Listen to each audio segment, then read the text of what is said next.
Hello again, everyone. Welcome to Mustard Hub Voices Behind the Build. In these fireside chats, I sit down with the people building, backing, and running better workplaces. I'm your host, Curtis Forbes. My guest today is Marc Villella. Marc boasts over 2 decades of experience in business and IT. His extensive background spans Form I-9 and E-Verify compliance, business management, software product development, project management, security, risk and compliance management, and continuous process improvement. Notable accomplishments include creating multi-million-dollar SaaS platforms, guiding future CEOs, and offering valuable insights into Form I-9 and E-Verify. Thank you for joining me on Behind the Build, Marc. Welcome to the show. Thank you, Curtis. It's a pleasure to be here. Your background is incredibly impressive, and it doesn't even speak to the hockey, the volleyball, the video games, and last but not least, the expert cornhole player. So pretty well-rounded individual I have today. Well, thank you. We talk about hobbies, and you got to find something to kind of break up the business Yep. hours in the day, and so those are some of those things I certainly enjoy doing. I was eyeing up your LinkedIn profile while preparing for our conversation, and like I said, you have quite an impressive career in tech, and you went to school for computer science. So, what attracted you to the technology world in the first place, and what's kept you there? Well, that's a great story. My dad was a pretty good forward thinker, and when Okay. Apple first released its Apple II back in the day, I think in '76 or '77, he thought that would be a great thing to get for the household. And when we got that in the house, I really, really took a liking to it, enjoyed it, and very quickly kind of sought that out as a passion of something I wanted to learn more about. And it never, that passion never really went away. So it led me to go to school for computer engineering, actually, in Ann Arbor. And then as I finished that up, what I realized a little different about myself, maybe than some other computer engineers, was that I tended to be a little more socially interactive instead of socially inverted, so to speak, introverted, excuse me. So I got into consulting. Anderson Consulting, or Accenture nowadays, was big into that space. And it led me kind of obviously down the tech path that I've moved around a bit over the course of my career, as you said, but still always enjoyed tech, and always enjoyed tech more than tech management. Even though you got to do one as you kind of move on, but still like getting in the weeds and doing the day-to-day stuff and solving problems it still, keeps me entertained and engaged today. So you're the president and CTO at GryphonHR. Are you the founder of this guy? Is this your company? I am. Yep, I am. I founded it about 6 years ago. Love that. So, I mean, what drove you to entrepreneurship in general, or at the very beginning? I'd love to hear kind of the story. Well, it's an evolving story in that regard. As you kind of go out throughout your career, people are telling you what to do. You get stuck in the tech world of having to do support at some level and responding to emergencies and things like that. Whereas you see the upper levels necessarily not always being in the weeds and handling that stuff. But at the end of the day, I was involved in 2 or 3 companies that sold and got acquired, and saw that, quite frankly, they made a lot of money doing it, but also they got to decide the rules. And so for me, after being in tech for so long and kind of working through some of those challenges, I kind of work toward being able to feel comfortable in starting up and doing my own business. And as life happens and different personal things come along, the opportunities and the right timing, didn't always come together until about 6 years ago, when we sold the previous company I was working at, and decided I was in good enough shape with that sale that I could give it a shot. so, so that's what I did. But it was always something I kind of wanted to do as we evolved, or excuse me, as my career evolved. And it's when you see there or you talk to people that go, oh, the owner gets this or the owner does that, or why do they get to do all these things? And it's true, it seems like they do, but it's been enlightening to really understand all of the challenges you face kind of tackling entrepreneurship Yeah. and really being your own boss, and how hard is it really to get started, versus potentially buying an existing company, and taking it over. Yeah. Yeah. I mean, those challenges are pretty well documented. Either direction that you go in, right, is a little bit of a different sort of set of challenges, but I can certainly appreciate that on just about every level. Tell us a little bit about Griffin HR. What is it? What does it do? Yeah, so Griffin HR is a work eligibility compliance company in particular that specializes today in Form I-9 and E-Verify. And so what are they?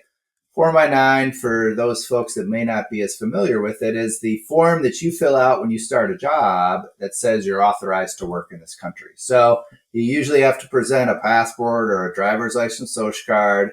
Somebody notates it down on a piece of paper, and assuming you're all good, then you're authorized to work in the United States, and you move on to whatever other onboarding paperwork you might have to fill out. Mm-hmm. E-Verify is a government technology system that employers can register with. It's free to register with. That essentially allows you to take information from that I-9, enter it into their system, and they'll actually confirm whether or not you're authorized to work. So it's essentially doing a cross-reference check against the government's Department of Homeland Security system and the Social Security Administration systems. So that's the nature of those two things. And I got into this space somewhat accidentally about 12 years ago when I was changing jobs, and a friend of a friend asked me to come on board and take over their technology group, and successfully helped grow that company to an exit in 2018. And then about a year later, left that company and had a number of clients and partners reaching back out to see if I was interested in building a new platform to to offer the same kind of service. So that's essentially what Griffin HR is. It's an I-90 verified company that we designed to go bigger than that, hopefully, as we continue to grow. But it's a software as a service that we offer to employers. Love that. It sounds like it was kind of serendipitous, right? You left one, you had some clients, they really needed a service, and you were the guy who could provide that to them. So tell me about the kinds of customers. I mean, we don't have to name any names here, but tell me about the kinds Sure. of customers that turn to Griffin.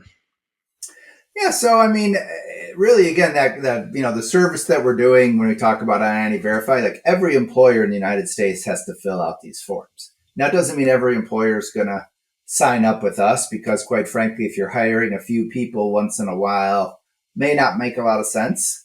But if you're in a business that has a fairly high turnover, and you have to fill these things out all the time, or if you're in a business that tends to hire, we'll say foreign nationals, people outside of the U.S., it gets really complicated in terms of both filling out the form correctly and then also making sure that you maintain that work eligibility over time.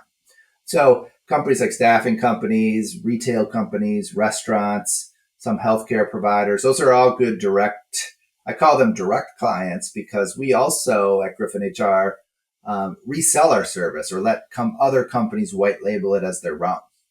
So we have several large background screening companies in this country actually sell I-90 Verify service as their own, but they're actually leveraging our platform to do that. And it's a great partnership model that we have with them, because along with a background check, when you're doing the other types of things you do to verify someone's background, an I-90 Verify is sometimes kind of looked at as a background check when you talk about processing the information through E-Verify. But it can't really be used like that, but it's still kind of thought that way as the industry evolves. So a lot of times after the background check's done and somebody decides to hire somebody, they'll go ahead and add on this check, so to speak, as a post-hire check. and get it done. And it just is a lot simpler for these companies that are already signed up with background screening companies to just add this check as an add-on than it is to go find another provider to do the Right. service. Seems like a natural, like next Yeah. step, natural fit, that obvious add-on. So I'm curious about the name. I probably should have asked you this first, but how did we come up with Griffin? The HR part, I think I understand pretty well. Yeah, so my colleague and partner Debbie Stacy, who I worked with before at our last company, also, so she came over relatively early, and we were trying to come up with names that we liked, we thought had some level of meaning, and had open domains for. That's Of course, that's always the trick. it is a trick because you never know if you can get it from someone else. So, at any rate, as we were kind of looking that up, we came across a griffin, which is a combination of an eagle and a lion. And we just felt that kind of power type presence that represents and security were what we wanted to represent. And then, of course, from her perspective, she came up with it partly from her love of Harry Potter, of course. So that did factor into kind of how we got to Griffin in that sense. HR was obviously because of the space we were in. And then the spelling's a little bit different, mostly, again, going back to that domain problem. There was, the Griffin spelling as it is in Harry Potter was already taken in some way, shape, or form. So we opted for this phonetically similar spelling for the name. But I like so, it. yeah, that's kind of how the story came about. So it's great. I like it. I love it. We've had a lot of compliments on the name, and it gives you a nice symbol too that we can kind of use for a logo. That was kind of neat. So yeah. Well, back on track here. I know that even from my own experience, I mean, I-9 compliance is crucial for organizations, right? Ensuring that the employment is legal, that it's authorized. What are the consequences for employers that are not compliant? well, that's a great question, Curtis. The biggest things are fines. It's a very penalized type compliance standard in the market where if you are not compliant, whether intentionally or accidentally, I say, the fines can range anywhere from like $300 to $2,800 per form if you fill it out incorrectly or not at all, or something about it is off. If you're discriminating through the use of that form, and I'll mention that again, you can get fines in the thousands of dollars. So it is extremely important. It's one of the reasons why I've kind of stayed in this space is because there is a penalty to not being compliant. Back in my career, I did a little bit of work with HIPAA early on when I was with an information security consulting firm. And they talk about some of these other standards that are in the market to measure yourself from a security perspective. But if you didn't meet those standards, there wasn't any real penalty or anything for not doing it. You could just say I'm compliant or not compliant with these standards. So in those instances, people don't really care because there's no real penalty necessarily by not. So with the I-9, there certainly is penalties and severe. The other potential one is you could have people deported and no longer working for you. And obviously in some organizations, that's critical. Recently in the news, there was a superintendent of Iowa public schools that had been working for a number of years, never got run through E-Verify. Turns out he was not authorized to work, and he had to be removed, or I'm not sure if he even got deported. I'm not 100% sure of that, but the point is they had to take him out of the role and start looking for someone else, and that was a big deal and generated a lot of negative press and problems. So it is important, obviously, both for penalty reasons, just ensuring that you've got eligible people here working, and to make sure you can continue to run your business without any adverse impacts. Yeah, that was scandalous. I definitely remember reading that, and pretty remarkable that even at such a high level, those things still get missed, right? Where you think everybody's going to be, crossing their T's and dotting their I's. It doesn't always happen. So do Do you ever get organizations who show up on your doorstep because they've been non-compliant and gotten caught? We've had people, yes, that have had some kind of challenges. They might have gotten audited by the Immigration Customs Enforcement or ICE. And they're not necessarily always severe, but they had some level of non-compliance. It could have been as simple as just forgetting to do I-9s for some people for whatever reasons. And they got penalized for it. Now, that's a rare thing. Usually there's some leniency or some negotiation, if you are working with the government on some of those things. But yeah, we have had that, and it's usually just, lack of education. I mean, it's simple to say you got to do the I-9, but again, are you doing it correctly? Are you following up on those Yeah. individuals where those individuals that are non-citizens, and now you got to make sure that their work authorization time frame only lasts so long. If you're US, it's kind of indefinite once you fill it out. But as a foreign national and you're coming around, then you've got to renew that every however long it is, every year, a couple of years, whatever the Yeah. dates are in the documentation. And so that's where another kind of source of penalty or just non-compliance can come up, because it's kind of do it once and forget, right? And you're Right. not paying attention to those other items that you do have to manage, and then in the event of an audit, they'll catch you for and kind of Do make sure. you So do you ever go ahead. help? Do you ever assist those organizations who have been audited, or is it strictly on the technology, like verify and compliance side, and not necessarily the any sort of consultative measures after that? In other words, Well, so part of what we're if somebody trying to gets do, caught, yeah, yeah, go ahead. I was just going to say, part of what we try to do is educate them along the way, right? And they're usually coming to us. Now, there's a few different services that we can help with also. For example, we can help take paper I-9s and get them into our system through technology, scanning, and kind of automation to at least get them in there. And then we can work with other partners that can even help audit those forms for them and help them correct it. One of the things people often miss is if you do have a problem with your I-9s, it is okay to make an attempt to correct them and then audit or notate what those corrections are and why you believe they were incorrect the first time. The government looks at that as an attempt in good faith to kind of make them correct. And in doing that, they're usually more lenient about what kind of penalties they're going to enforce if they've seen that you've done this internal audit and made some attempts to get them in order. And now you're using, whether it's a new platform like ours, or you just kind of formalize more of your process and ensured that you're doing it all correctly. They have less issue with that, we'll say. You still may get fined, but it's usually lesser, and they see that you're going down the right way, so the Yeah. penalties are minimized. What percentage of folks, organizations are doing it right, you feel like, when it comes to their I-9 compliance? I mean, in your opinion, are employers generally doing it right, or do you see that this is still a major problem where a lot of education needs to happen? Well, it certainly is better than when I started like 12 years ago. I will tell you that.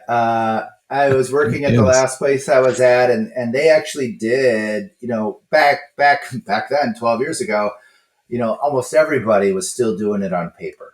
Mhm. Or there was a lot more. I still run into clients today doing it on paper that are large volumes that I'm still kind of amazed at. But back then, we actually had that company had built a process for correcting them. And so when we would scan paper, we had a bunch of different error checks that we did. And what was coming out of kind of the results of that was about an 80 to 85% error rate, which was amazing. Some kind of error. Wow. And That's so in that case, to answer your question, that's a pretty high rate where people aren't doing them right. Now again, so I go back to, if you're hiring a couple people a year and they're U.S. citizens, I mean, you still might have a problem, but it's not as complex. The biggest thing is people didn't take it seriously for a long time. So they would like put their name on it. They wouldn't fill in maybe their address, or they wouldn't fill in, their birth date or something. They'd fill in a couple lines that said, hey, they presented a driver's license and social card, and sign it off and call it good, like they did it.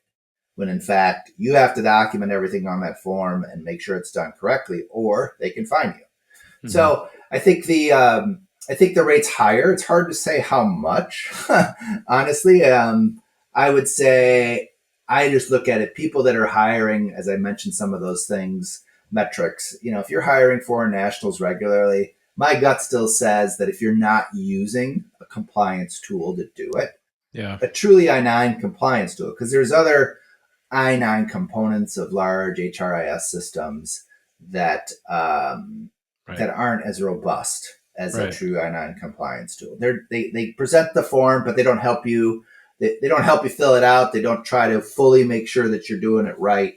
And I've still seen a lot of errors on those forms coming back. So it's hard to give you an exact percentage, but I know it's way better than it was 10 Yeah. years ago. But there's still a lot of opportunities for improvements, especially now with more people remotely. Yeah. There's just varying workflows. And if you can believe this, there's at least like 15 different versions of this form that have come out since 1986 when it was first introduced.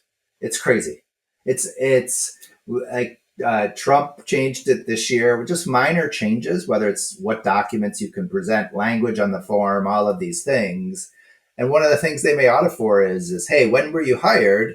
And were you using the correct version of the form when that person was hired? Because that's another thing they can flag you for non-compliance. Hmm. So it is amazing. Would you say, or yeah, but just put it this way: are there any common missteps when it comes to I-9 compliance? Like, where do you see employers regularly getting hung up, or that 85%, who are doing it wrong? Is it generally concentrated in one area?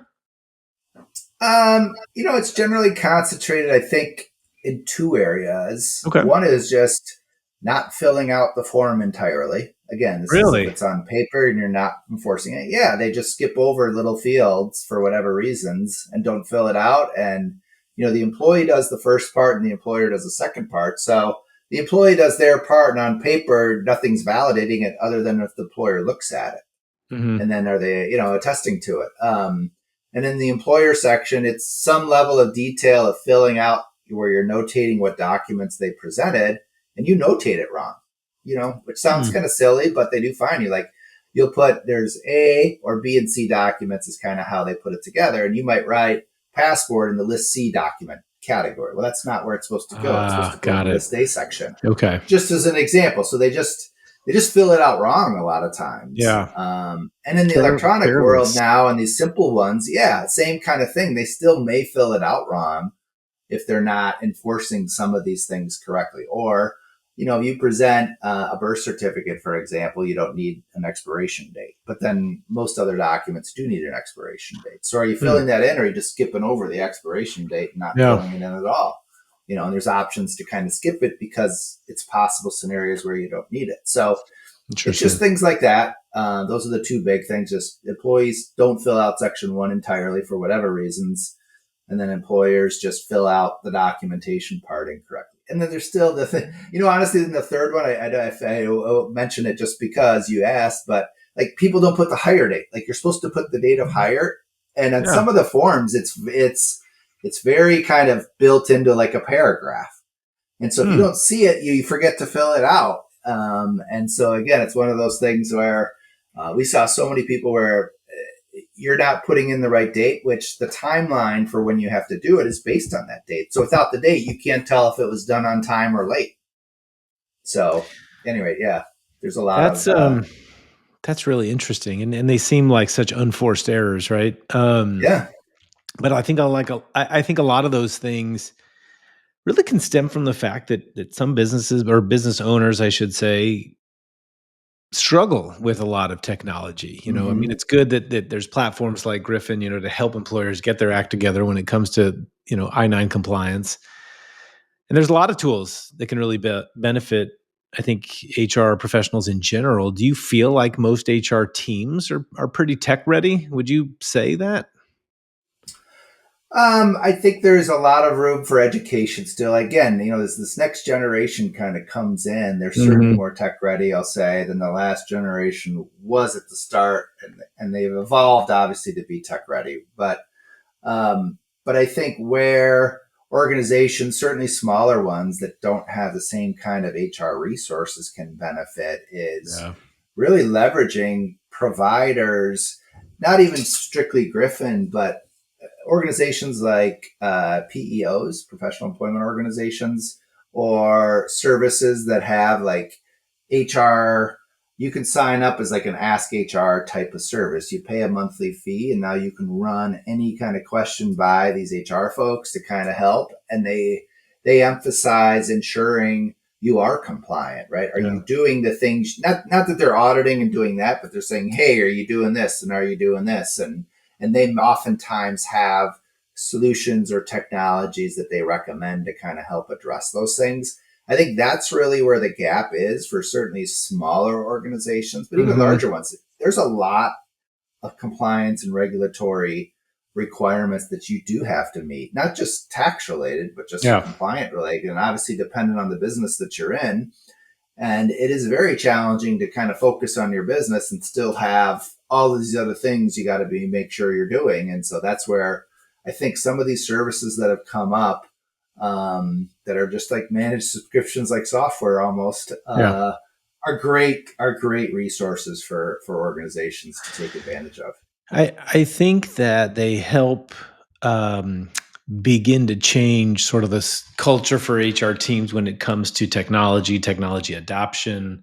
It's moving so quickly in this space, but really Mm-hmm. going from this like archaic state, right? So you talk about, I mean, it wasn't that long ago where everybody was just filling everything out on paper.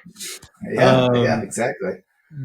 and I think it's hard for a lot of employers, especially some older employers, um, who might not be so comfortable with the advances in technology that allow you to do, Mm-hmm. well, more things on your computer.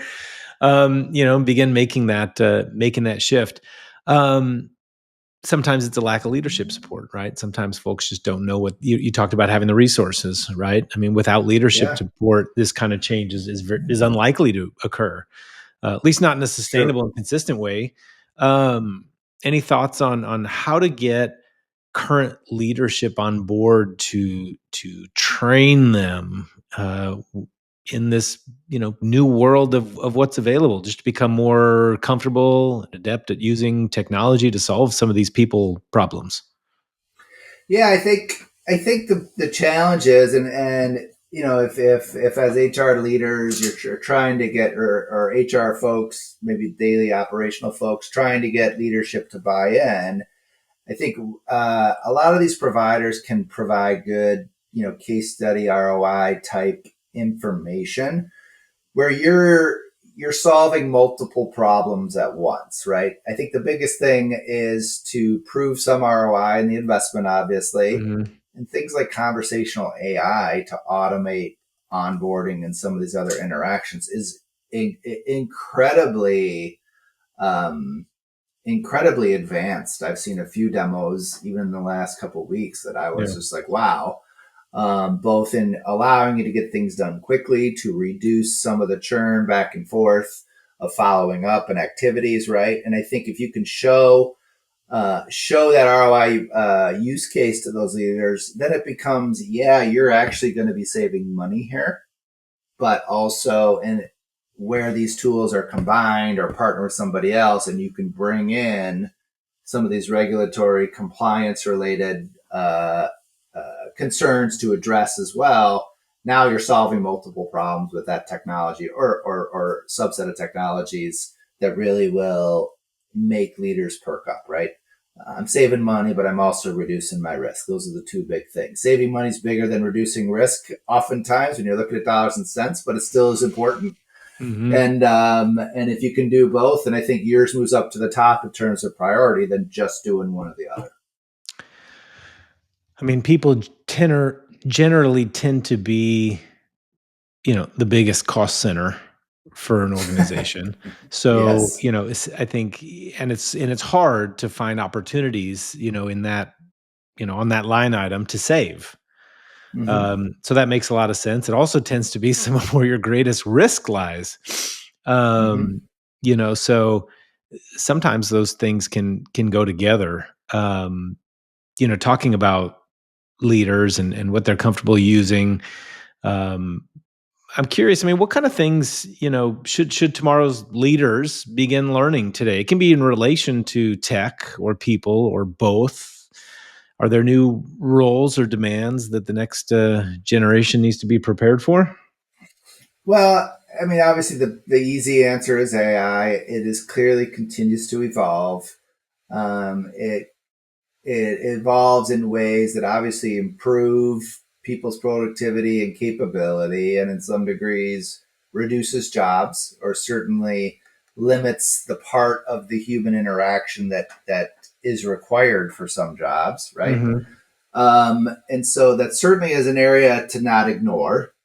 I think where I see, you know, people as we hire occasionally or working with people is still in interaction, maintaining relationships. How easy is it for you to engage in conversations? We're doing this obviously video stream and podcast, but just when I go to trade shows or events with customers, it's amazing to me um, to see how many young people there aren't there. They're generally Mm. still kind of our generation, even though I know younger people are involved in these organizations, but they're still not at the ones at these shows.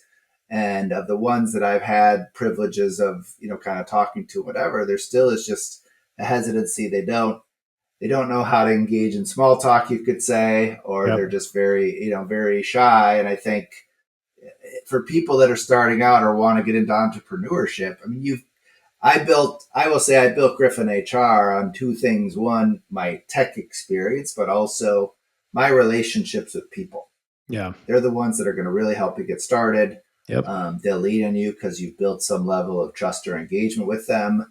And you need that to just kind of help you get started to, for different things and the people they know as well. Right. And so I think with just continuing to try to put yourself in situations to learn, to become more social, for lack of a better word, or just more engaging. And it's not that you got to be super interesting. I honestly don't think myself as super interesting, but I'm willing to talk to people, Yeah. talk to them about the company, or just trying to talk to them about whatever it is that's going on, wherever you're at. And it works, it works because then next time you talk to them, then maybe you get into work or not. Yeah.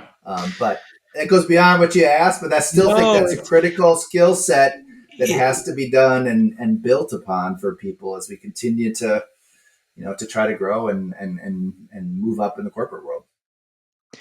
I I almost would take it a step further, right? I mean, first of all, everything I agree 100% with what you're saying, right? In entrepreneurship, just in business leadership, right? Mm-hmm. The ability to communicate with others, I think is, I mean, it's critically important at every level, I think. Mm-hmm. Um, and I think that networking, I think that, building that muscle is incredibly important. But I also think that within the organization and how the workforce within your organization, how it works together, right? That's part of another part of where I think it becomes critically important, right? Culture continuously changes and evolves, all kinds of culture of compliance, but there's culture across a Mm-hmm. dispersed workforce, right? Yep. Distributed teams, remote teams, right? So it's great for building businesses and building your network, right? Also leadership, but at the same time, if you're working in an organization that has a remote team, you better have some pretty good communication skills as well, Oh right? yeah, yeah, absolutely. So I don't hesitate with that at all. You're absolutely right. I You've think got to work at maintaining it, even over and right, above just getting on the call to say, "What are you doing? Are you getting your stuff done?" exactly. Right? Spending So some time to get to know the people. Yeah. and even in change management, in technical adaptation and adoption, right? I think all these things become critically important. So I you took it far, but I'd just keep kind of going with it. You kind of take it even further. What are your predictions for the future when it comes to the culture for either for HR teams, for distributed teams, the ones that we're talking about, in high turnover industries that you see a lot of? Do you work with a lot of? What kind of culture do you think HR leaders need to foster for future success in these environments? Well, that's a great question, Curtis. To be honest, I haven't thought a ton about what that looks like because I'm still sort of trying to understand it myself. Right? We've got this whole generation that's grown up 100% on tech. Yeah. That dealt with COVID in the last 5 years, that really, reduced their ability to interact for a couple years, even depending on where they're at in in their life cycle. And so how to interact, and then couple that with, like you said, remote teams, technology and tools are available where I don't have to find somebody in my metro area anymore. I can find somebody Hmm. globally that I need to get that work done. And that's even more complexity. And so I think what we were talking about is correct. We really need to make sure that we're engaging them, we're trying to work with them and understand them. I still think if you can, in-person events are important. Totally. And we think we have to figure out, and I'm guilty of this myself, like how to get people to come out of their shell a little bit, recognizing, I hate to use that word shell, but try to just recognize that people are at different comfort levels of interacting. And I know, like my wife included, like she's very hesitant about mixing anything personal with her work. She doesn't like to talk too much about what's going on in the family or anything like that, good or bad necessarily. Hmm. And I believe that sentiment is shared amongst a lot of people. They want to keep work and business separate, and whereas I more have no hesitation bringing the two together and talking to people about what's going on. I think that helps build the relationships better. It helps you communicate more, like you're talking about, when you can. Because I think if you maintain this strict separation, you've got a wall up, right? You've Hmm. created this wall. It makes it difficult to. I don't want to talk about it, and almost kind of not everything. And I know you're not allowed to ask certain questions of people, and there is some rules around this stuff. So I'm not suggesting anybody deviate from Different that kind by of any means. compliance. But yeah, but I just look at it as like it's not me trying to interview somebody on a personal basis. It's just trying Yeah. to interact, to make them comfortable, to build a relationship with somebody, to hopefully get some trust and feel like, yeah, I care about you in a way that's not just, did you get your work done, Yeah. always.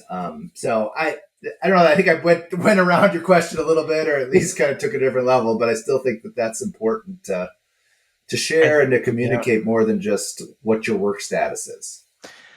I think it's important. It kind of, yes, no, it does answer the question. I think it kind of answers my next one. I'm always kind of curious about, you know, people's perspective on maybe a human centric related insight or cultural competency that tomorrow's Mm-hmm. leaders really are going to need to develop in order to thrive. And I think you've really touched on a lot. I mean, you talked about how, today's world, kids are being raised in this environment of technology, right? It's almost like sensory overload, Yeah, it is. and it forces a lot of us to, or listen, a lot of them to shut down, and their only way that they know to communicate is through a device sometimes, right? So being Mm-hmm. able to actually have conversations, being able to interact with people, learning how to build a network, learning how to have that conversation is super important. At the same time, this is where it gets kind of interesting. You made the comment about getting people out of their shell, and sometimes the only way they know how is on the device, Yeah, that's right? true too. So what does a leader do with that information, right? We want people Yeah, to interact with each other, and we also know that there's these folks who the only way they know how to do it yeah. is this way. Well, and I think even leading up to our conversation, right, is maybe you're interacting with that individual on their device, but asking those kinds of questions that are not work, just so that you as the leader get some of that information. Yeah. And then it still is a delicate balance, but now you can start to engage that person on some of that information that you've collected from the device, but start to engage them in a conversation, right? To try to get them to talk about it. And again, we're not trying to pull teeth or anything from Right. people. It's really just to start to get them comfortable talking about other things besides work. So, I think you got to figure that out. I'm by no means an expert at it, but I do. I think it's important. I think you Yeah. touched on it in the sense that they're comfortable talking through the technology.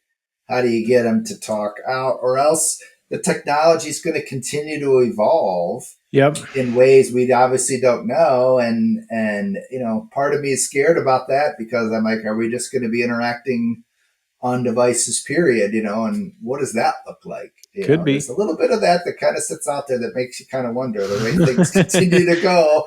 Well, you But used a good word there, right? Evolve. I mean, are there yeah, aspects of people dynamics that are going to change as the business landscape evolves? Maybe this is one of those things. it very well could. I mean, the less you're interacting personally and the more on your device, then, the dynamics change as a result of that. I think, is that good or bad? I don't know. I don't always think social media is good with people communicating on social media because you feel differently communicating on a device, as is Yeah. evident and we're talking, than you do when you're in person. Yeah. There's so many conversations. I'm sure you're familiar with this that if I got to have a difficult conversation, sure, it's easy to have it on the device, but it's way more personal to have it in person, Yeah. right? And you're generally going to get a more favorable response in person than if you do it on a device. Or at least I think about it that way because you talk, you either can see what people are reacting, you can soften it, whatever it is you need to do, or you can negotiate. Than when you're trying to do it, even through a screen or whatever, or text or whatever else, right? Yeah. And so that's where I think there's not enough because people are on their devices all the time. They're not having those difficult conversations to get more comfortable at how to do it. You know, I I love that. Any predictions like about what the future is going to look like in the world of HR, right? I mean, you know the world of compliance very well. Any upcoming changes that it's important for HR and other leaders to kind of stay abreast of? I think I think again, as technology evolves, I think there's going to continue to be figuring out what the right mix of people and technology is, Mhm. and sort of a redefining of those people roles. What do they need to be skilled at? So doing the process stuff is not going to be their focus. Their focus is going to be, and I think that's a large part of the intent, their focus is going to be more on people handling people issues, and understanding. I mean, they have to still understand the tech that's being used to fill the process at some level, or at least make sure they have resources available to do that. But I think the true HR is going to evolve more toward being focusing on people and the Mhm. people I'm hiring and any people issues I might have within the organization, and less on what are all the tools and things I need to get it done, because that's going to continue to get smarter, better, Yeah. hopefully cheaper. Yeah. Well, with all these changes, for so many years up until recently, right? It's been people and then your AI agents and robots. And Mm-hmm. as things start to go like this with all these changes, Yeah. how do you see your own work evolving? Well, it's part of the compliance challenge is what do they in my case when you talk about Form 90 verify, what does the U.S. government allow you to do when it comes to getting these things done? And there is limitations. For example, I'll give you one. There's long time been this sort of idea or statements that's not 100% articulated well in black and white, but that you can't pre-fill an I-9 form from another system. The employee, when they fill Interesting. it out, is supposed to fill it out themselves at the time that they fill it out. Now, it's one of these things that's a gray area, and sometimes you find auditors that care more about enforcing that than others. But it's a gray area. And so when I mention that because as we've looked at ways to to advance technology and use it more, the idea is, well, what can we pre-fill? What can we do with ID validation, verification of technology that comes into play in other industries like gambling and banking, where they do a lot more like video technology based verification that is part of the I-9 process. You don't have to do that like in-depth verification, but some organizations want it that deal with fraud on top of just compliance. And so we're always kind of trying to figure out what can we add, what can we do to kind of improve what people are looking for without jeopardizing what the government allows in the process. And so we've seen other competitors out in the market that have kind of already done it. And in some ways that we don't agree with, we think, I don't think you're allowed to do that yet. Oh, and then again, it just comes down to if you're audited or not and what the auditor says, because some of it is gray. But we're certainly kind of keeping track of that and trying to figure out new ways to improve or add capability, even if it is, we'll say, add on versus enforce, to make things easier and to automate and all those kinds of things. But there's a definite balance that we have to address that's not applicable, obviously, everywhere. Yeah. Well, kind of last question as we wrap up here, one that you might hear I like to ask a lot. But if an entrepreneur, an HR leader, kind of asks you for their single most important piece of advice about managing people well, about taking care of the workforce, about maintaining compliance, right? You're on an elevator up to the top floor before those doors open and they walk right out of there. What is that one thing that you tell them? You get one thing. That's it, Mark. I get you kind of mixed your like leading and compliance and all these things, right? I mean, for me, if I usually just tell people, I9 compliance is not that complicated, but it's applicable for some for sure. And I think take a look at it, and if it makes sense, certainly look into some tools because they're going to guarantee you a level of again, I go tools meaning I9 tools. They're going to give you that compliance level more so than standard tools. Yeah. I'm going to give you a second piece just because you mixed topics on me. If it's a managing people, then I think one of the biggest things I've heard and work towards is know your audience. And I'm sure you've heard that.